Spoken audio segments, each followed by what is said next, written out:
रविंद्र जडेजा मोहम्मद शमी की घातक गेंदबाजी के सामने ढेर हुए साउथ अफ्रीका के बल्लेबाज टीम इंडिया ने दर्ज की ऐतिहासिक जीत। नमस्कार दोस्तों, स्वागत है आपका एक बार फिर हमारे चैनल में। दोस्तों, भारत और साउथ अफ्रीका के बीच हुए बेहद ही शानदार मुकाबले का पूरा हाईलाइट तो हम आपको इस वीडियो में बताएंगे, लेकिन दोस्तों उससे पहले आप भी मोहम्मद शमी और रविंद्र जडेजा की घातक गेंदबाजी देखकर खुश है तो इस वीडियो को लाइक जरूर कर दें और साथ ही साथ अभी तक चैनल को सब्सक्राइब नहीं किया तो चैनल को सब्सक्राइब करके बेल आइकन जरूर दबा लें। तो चलिए दोस्तों, जानते हैं इस बेहद ही शानदार मुकाबले का पूरा हाईलाइट शुरुआत से ही। आज के मुकाबले में सिक्का उछाला रोहित शर्मा ने और गिरा भी उन्हीं के पक्ष में। टॉस जीतकर रोहित शर्मा ने पहले बल्लेबाजी का फैसला किया। भारतीय टीम बिना किसी बदलाव के साथ मैदान पर उतरी तो टीम इंडिया की तरफ से रोहित शर्मा और शुभमन गिल पारी की शुरुआत करने उतरे।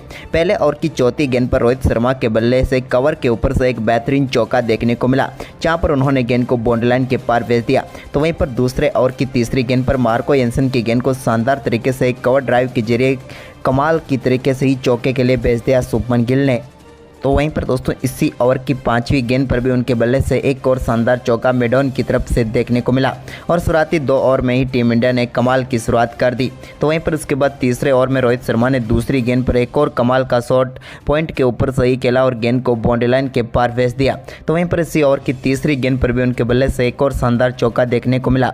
वहीं पर इसके बाद तीसरे ओवर की आखिरी गेंद पर भी शुभमन गिल ने एक और शानदार चौका मिड विकेट की तरफ जड़ दिया और दोनों बल्लेबाजों ने 3 ओवर में ही टीम के स्कोर को 35 रनों तक पहुंचा दिया। जबकि दोस्तों चौथे ओवर में कमाल की बल्लेबाजी करते हुए दूसरी गेंद पर रोहित शर्मा ने एक पुल शॉट के जरिए यानसन की गेंद पर शानदार चौका जड़ दिया। तो वहीं पर इसी ओवर की तीसरी गेंद पर भी उनके बल्ले से एक और शानदार चौका देखने को मिला मिडॉन की तरफ और बैक टू बैक इस ओवर में 2 चौके उनके बल्ले से देखने को मिले।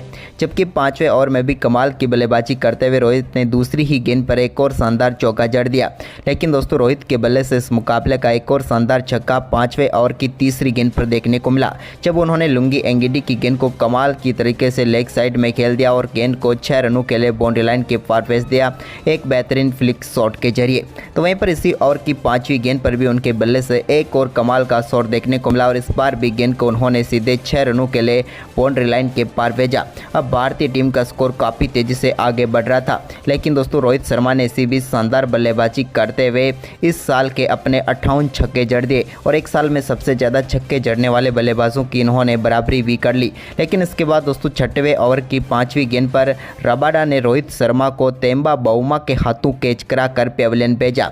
रोहित शर्मा के रूप में टीम इंडिया को पहला झटका लगा, जहां पर रोहित शर्मा 24 गेंदों पर 40 रनों की पारी खेलकर पेविलियन लौटे। तो वहीं पर इसके बाद 7वें ओवर की चौथी गेंद पर शुभमन गिल के बल्ले से भी एक और कमाल का छक्का देखने को मिला, जहां पर उन्होंने शानदार तरीके से गेंद को स्ट्रेट डाउन द ग्राउंड 6 रनों के लिए भेज दिया मार्को एंसन की गेंद पर। इसके बाद 8वें ओवर की तीसरी गेंद पर विराट कोहली के बल्ले से भी एक और शानदार चौका देखने को मिला कवर ड्राइव के जरिए।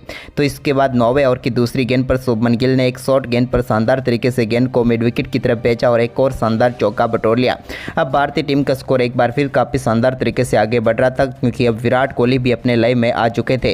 उन्होंने 9वें ओवर की 5वीं गेंद पर भी एक और कमाल का फ्लिक शॉट के जरिए बेहतरीन चौका स्क्वायर लेग की तरफ लगा दिया। तो वहीं पर इसके बाद 10वें ओवर की दूसरी गेंद पर भी उन्होंने एक और शानदार शॉट यहां पर मिड ऑफ की तरफ खेला और गेंद को बाउंड्री लाइन के पार भेजा। जबकि दोस्तों 10वें ओवर की तीसरी गेंद पर भी उनके बल्ले से एक और शानदार चौका मिड ऑन की तरफ देखने को मिला। अब भारतीय टीम ने शानदार परफॉर्मेंस करते हुए शुरुआती 10 ओवर में 1 विकेट के नुकसान पर 91 रन बना लिए।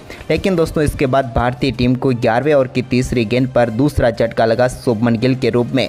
वहीं पर इसके बाद दोस्तों सूर्य कुमार यादव के बल्ले से 45वें ओवर की 5वीं गेंद पर मार्को एंसन की गेंद को उन्होंने शानदार तरीके से मिडॉन की तरफ खेल दिया और गेंद को एक बार फिर 4 रनों के लिए भेजा। तो वहीं पर इसी ओवर की आखिरी गेंद पर भी उनके बल्ले से एक और कमाल का चौका देखने को मिला एक्स्ट्रा कवर के ऊपर से और इस ओवर में 16 रन बटोर लिए। तो वहीं पर इसके बाद 46वें ओवर की 5वीं गेंद पर भी उन्होंने एक शानदार कट शॉट के जरिए बेहतरीन चौका जड़ दिया बैकवर्ड पॉइंट की तरफ। लेकिन दोस्तों इसकी अगली गेंद पर वो रिवर्स स्वीप करना चाहते थे, लेकिन यहाँ पर गेंद उनके ग्लव्स पर लगी और शानदार तरीके से बेहद ही सुपरमैन तरीके से एक बेहतरीन कैच यहां पर पकड़ लिया क्विंटन डिकॉक ने और सूर्य कुमार यादव की पारी समाप्त हुई, जहां पर उन्होंने शानदार बल्लेबाजी करते हुए 14 गेंदों पर 22 रनों की शानदार पारी खेली। वहीं पर इसके बाद दोस्तों विराट कोहली ने शानदार परफॉर्मेंस करते हुए 46वें ओवर की 5वीं गेंद पर कंगिसो रबाडा के एक और एक्स्ट्रा कवर के ऊपर से शानदार चौका जड़ दिया और इस चौके के साथ ही वो अब 97 रनों पर पहुंच गए।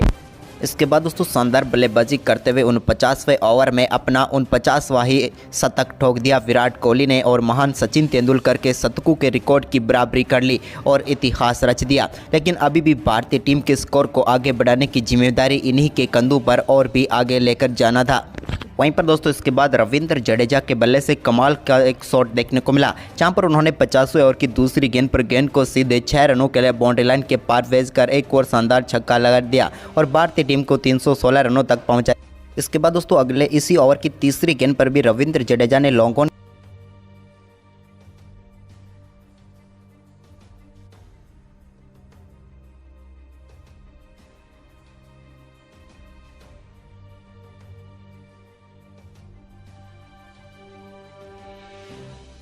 वहीं पर दोस्तों इस लक्ष्य का पीछा करने उतरी साउथ अफ्रीका की टीम की शुरुआत बिल्कुल भी अच्छी नहीं रही और दूसरे ओवर की चौथी गेंद पर ही पहला झटका क्विंटन डी कॉक के रूप में साउथ अफ्रीका की टीम को लगा। मोहम्मद सिराज ने क्विंटन डी कॉक को बोल्ड करके पेविलियन भेजा। वो 10 गेंदों पर सिर्फ 5 ही रन बना पाए और पेविलियन लौटे। इसके बाद दूसरी सफलता के लिए टीम इंडिया को थोड़ा सा इंतजार करना पड़ा, लेकिन 9वें ओवर की तीसरी गेंद पर रविंद्र जडेजा की एक शानदार गेंद पर पूरी तरह से चुके तेम्बा बाउमा और वो बोल्ड होकर पेविलियन लौटे और रविंद्र जडेजा ने भारतीय टीम को दूसरी सफलता दिला दी। तेम्बा बाउमा की हम बात करें तो काफ़ी देर तक क्रीज पर जरूर टिके रहे, लेकिन अंत में 19 गेंदों पर 11 रन बनाकर वो भी चलते बने। तो वहीं पर इसके बाद नए बल्लेबाज एडन मार्करम उतरे। उन्होंने 2 बेहतरीन चौके जरूर लगाए, लेकिन इसके बाद 10वें ओवर की 5वीं गेंद पर उनके बल्ले का किनारा लेकर गेंद सीधे केएल राहुल के हाथों में चली गई और उनके एक बेहतरीन कैच ने यहां पर पेविलियन भेज दिया एडन मार्करम को भी, जिन्होंने 6 गेंदों पर सिर्फ और सिर्फ 9 रन बनाए और वो भी चलते बने।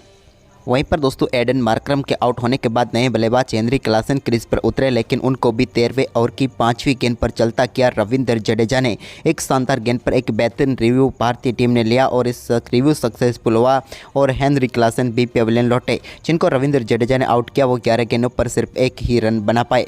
इसके बाद दोस्तों अगला विकेट भी टीम इंडिया को 14वें ओवर की पहली गेंद पर मोहम्मद शमी ने दिलाया, जहाँ पर उन्होंने राशि वैन डे डुसेन को LBW आउट करके पेविलियन भेजा। यहाँ पर भी टीम इंडिया ने काफ़ी शानदार रिव्यू लिया और रिव्यू सक्सेसफुल हुआ और राशि वैन डे डुसेन जो कि काफ़ी देर से क्रीज पर संघर्ष कर रहे थे, लेकिन अंत में वो भी 32 गेंदों पर 13 रन बनाकर पेविलियन लौट गए। इसके बाद डेविड मिलर थोड़ी देर क्रीज पर जरूर टिके रहे, लेकिन 17वें ओवर की तीसरी गेंद पर उनको भी रविंद्र जडेजा ने बोल्ड करके पेविलियन भेजा और भारतीय टीम के एक और सफलता झोली में डाल दी। यहां पर डेविड मिलर की बात करें तो 11 गेंदों का सामना करने के बाद वो 11 ही रन बनाकर पेविलियन लौटे और भारतीय टीम को एक और सफलता मिल गई। इसके बाद दोस्तों यहाँ पर केशव महाराज क्रीज पर टिकने की कोशिश कर रहे थे, लेकिन उनको भी 19वें ओवर की चौथी गेंद पर रविंद्र जडेजा ने बोल्ड करके पेविलियन भेजा और एक और महत्वपूर्ण सफलता भारतीय टीम को मिल गई।